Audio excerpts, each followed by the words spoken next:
Class 10th board exam में हमसे एक क्वेश्चन पूछा है। भूमि के एक बिंदु से 20 मीटर ऊंचे भवन के शिखर पर लगी एक मीनार के तल और शिखर का उन्नयन कोण क्रमशः 45 अंश और कितना 60 अंश है। मीनार की ऊंचाई आपको क्या करना है, ज्ञात करना है। ठीक है, देखिए क्वेश्चन में क्या कह दिया है, एक भूमि के एक बिंदु से, मान लेते हैं आपके सामने कितना दे रखा, एक बिंदु 20 मीटर ऊंचे भवन है। ये मान लेते हैं आपके सामने क्या कर दिया है, 20 मीटर ऊंचा क्या कर दिया, भवन बना दिया है। ठीक है, तो तल्ला, एक तल्ला, कईयो तल्ला हम क्या कर देते हैं, यहाँ से बना देते हैं। ठीक, 20 मीटर दे रखा तो आपके सामने कितना हो जाएगा, 20 मीटर, यानी यहाँ से यहाँ तक का जो तुम्हारे पास है कितना है आपके सामने, 20 मीटर। ठीक, शिखर पर लगी एक मीनार के तल से शिखर का इसके ऊपर वो लगल बा हो, चला कोनो टेंशन नहीं, हम दूसरे पेन से लगावत है जो ना आपको दिखे। ठीक है, ये आपके सामने हमने क्या कर दिया, ऊपर भी एक चीज लगा दिया है यहाँ से। उन्नयन कोण क्रमशः 45 डिग्री और 60 डिग्री दिया गया है। ठीक, ये मान लेते एक बिंदु आपके सामने यहाँ दिया गया। एक बार उन्नयन कोण कितना है बाबू, ठीक है, एक बार देखा जाए तो आपके सामने 45 डिग्री है, तो नीचे वाला 45 डिग्री इसको पहले मिला देते हैं तो आपको समझ में आएगा। ये कितना डिग्री है, 45 डिग्री दिया गया। ठीक, 45 और 60 डिग्री दिया गया है। तो हम मान लेते कोई व्यक्ति ऊपर देखता है तो यहाँ ये बड़का जो कोण है कितने डिग्री का है, 60 डिग्री का कोण दिया गया।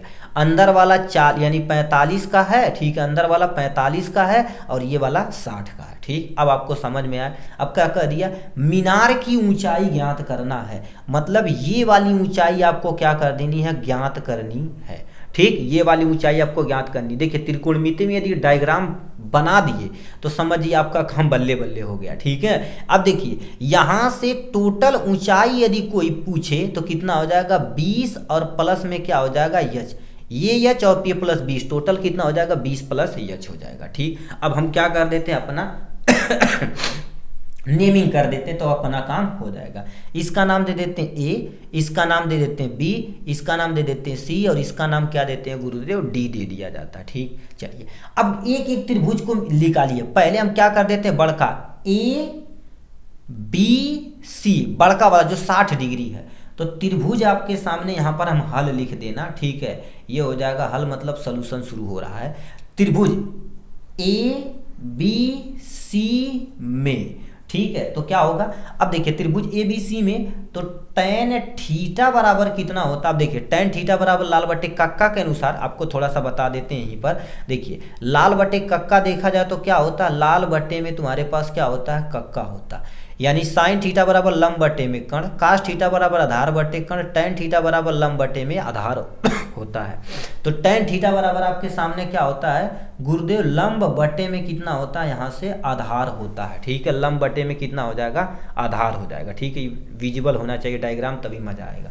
तो tan थीटा बराबर त्रिभुज, बड़का त्रिभुज माना गया तो बड़का आपका एंगल रहेगा कितना, 60 डिग्री, तो आपके सामने कितना हो जाएगा, tan 60 डिग्री बराबर में लंब की वैल्यू देखिए जाए तो बड़का माना हुआ तो 20 प्लस में तुम्हारे पास यच लेना पड़ेगा, 20 प्लस में यच बटे में आधार गुरुदेव कुछ मान ला हो नहीं तो गड़बड़ा जाए। इसको हम क्या मान लेते हैं, यहाँ से यहाँ तक की दूरी को हम यक्स मान लेते हैं आपके सामने यहाँ से। ठीक, अब tan 60 का मान कितना होता है आपके सामने, करड़ी में 3 बराबर में कितना हो जाएगा, 20 प्लस में यच बटे में कितना हो जाएगा, यक्स हो जाएगा। अब यक्स इधर जाएगा तो यक्स बराबर आपके सामने 20 और प्लस में यच बटे में कितना हो जाएगा, करड़ी में 3। इसको अभी समीकरण नंबर 1 ही रहने देते हैं, अभी ध्यान से रहने देते हैं। ठीक, अब हम क्या कर देते हैं, नीचे वाला ये जो 45 डिग्री वाला एक त्रिभुज इस पे भी बना के अपना काम निकाल लेते हैं, तो फिर दोनों को कंपेयर कर देंगे। ठीक है, ये आपको यहाँ सामने, अब आपके सामने क्या हो जाएगा, त्रिभुज डी बी सी में,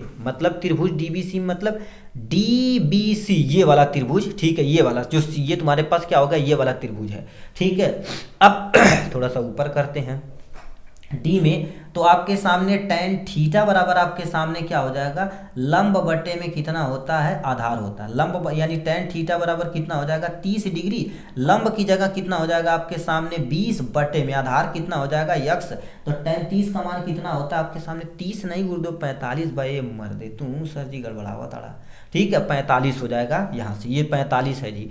ठीक है, तो ये 45, tan 45 का मान कितना होता है, 1 होता है, बराबर में कितना हो जाएगा, 20 बटे में यक्स। यक्स गुणा किया जाए तो यक्स बराबर कितना हो जाएगा 20। एक तेरी तुरंत निकल गई तो यही यक्स का मान उठा को हमें रखा, यक्स का वैल्यू आ जाएगी कौन भान से। ठीक है, तो ऊपर यहाँ लिखते हैं यक्स का मान, ठीक है, यक्स का मान समीकरण, ठीक है, यक्स का मान समीकरण एक में, ये जो समीकरण बनाए हैं, ठीक है, एक में रखने पर, ठीक है, एक में आपके सामने रखने पर, तो आपके सामने यक्स की जगह इतना रख देते हैं 20 बराबर में 20 और प्लस में यच बटे में करड़ी में 3 हो जाएगा। इधर गुणा कर देते हैं तो 20 करड़ी में 3 बराबर में कितना हो जाएगा 20 और प्लस में कितना हो जाएगा यच हो जाएगा। ठीक, अब 20 प्लस इधर आएगा तो क्या हो जाएगा माइनस, तो 20 करड़ी में 3 माइनस में 20 बराबर में कितना हो जाएगा यच हो जाएगा। ठीक, 20 यदि कॉमन ले लिया जाए, ठीक है, तो ब्रैकेट में करड़ी में 3 माइनस में कितना आ जाएगा 1 बराबर में यच आ जाएगा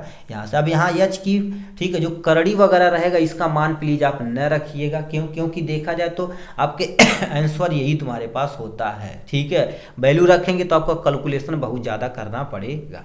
तो यानी तुम्हारे पास जो यक्स आएगा तुम्हारे पास कितना आ जाएगा आपके सामने 20 मीटर ऑलरेडी दिया था जी। ठीक है, तो क्या करें माने हुए थे ठीक है, नहीं 20 ऊंचाई दिया हुआ था। ठीक है, ये 20 मान लिए और यच जो तुम्हारे पास आया कितना यच आ जाएगा आपके सामने, यहाँ पर जो वैल्यू आएगी कितना रखेंगे इतना रखेंगे 20 करड़ी में 3 माइनस 1 बराबर यच, यानी यच की वैल्यू उठा कर रखेंगे काम अपना हो जाएगा। ये देखा जाए तो 6 नंबर का ये क्वेश्चन दिया गया था बोर्ड एग्जाम 2025 में। ठीक, चलिए नेक्स्ट क्वेश्चन की तरफ रुख करते हैं मेरे भाई।